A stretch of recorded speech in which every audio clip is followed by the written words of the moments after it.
వారిని దర్శనం చేసుకుంటే వృద్ధాప్యం పోయి యవ్వనం వస్తుంది అనేది పుణ్యేశ్వర క్షేత్రం మహత్యం. ఇది గౌతమి గ్రంథంలో 103వ అధ్యాయంలో 15వ శ్లోకంలో చెప్పుకుంటోంది. బ్రహ్మాండ పురాణం చెప్తోంది అనంతం కుండలాగా నదులో స్నానం చేసి దర్శనం చేసుకుంటే అనంతమైన ఫలితం వస్తుందని, అనగా కోటి కోటి ఫలితం వస్తుంది చెప్తాను బ్రహ్మాండ పురాణం.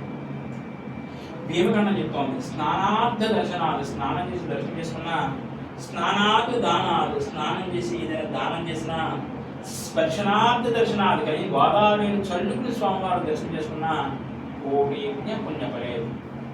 10,000 గోవులు దానం చేసిన ఫలితం వస్తుంది. నీళ్లు వెలుగుని దర్శనం చేసుకున్నాం కూడా ఇటువంటి ఫలితం ఏ నదికైనా ఉందా అంటే నెలాలు గంగా స్నానం చేస్తే వస్తుంది ఇటువంటి ఫలితం. లేదా ఒక పుష్కర స్నానం చేయడం వల్ల వస్తుంది. కాశీ వెళ్ళే ముందు పుణ్యేశ్వర క్షేత్రంలో స్నానం చేసి వెళ్ళాలని పంచకాల బాగా నుంచో చెప్తాం. ఈ క్షేత్రం శ్రీనాథుడు 15వ శతాబ్దంలోనే రాశాడు పుణ్యేశ్వర. విరూపాక్షుండు కుండలేశ్వరుడు, కాశీలో ఉన్న విశ్వేశ్వరుడితో సమానమైన వాడు ఈ కుండలేశ్వరుడు. కాశీలో సమానమైన క్షేత్రం చెప్పి 15వ శతాబ్దంలో శ్రీనాథుడు కవి ఈ కుండలేశ్వర క్షేత్రం కాశీలో రాశాడు. కాశీ వెళ్ళే ముందు పుణ్యేశ్వర క్షేత్రంలో స్నానం చేసి కాశీ వెళ్ళాలని అనుకుంటున్నాడు. ఇదే విషయాన్ని మధ్యకాలంలో పరమేశ్వర క్షేత్రం ఆయన కాశీ వెళ్ళినట్టు అడిగితే ఈ పుణ్యేశ్వర క్షేత్రం కాశీ వెళ్ళే వాళ్ళలో కూడా ముందుగా పుణ్యేశ్వర క్షేత్రం స్నానం తీసుకెళ్ళి.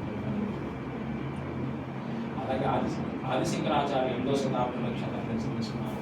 4వ శతాబ్దంలో భక్త మార్కండేయుడి క్షేత్రం తెలుసుకుని హిమాలయాలు తపస్సు చేసుకుని అందరూ తీసుకుపోతున్నట్టు దేవుడు శ్లోకం చదివాడు.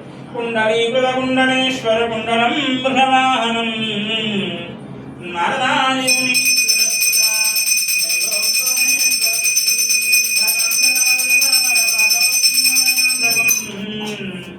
చంద్రశేఖరమాశ్రయే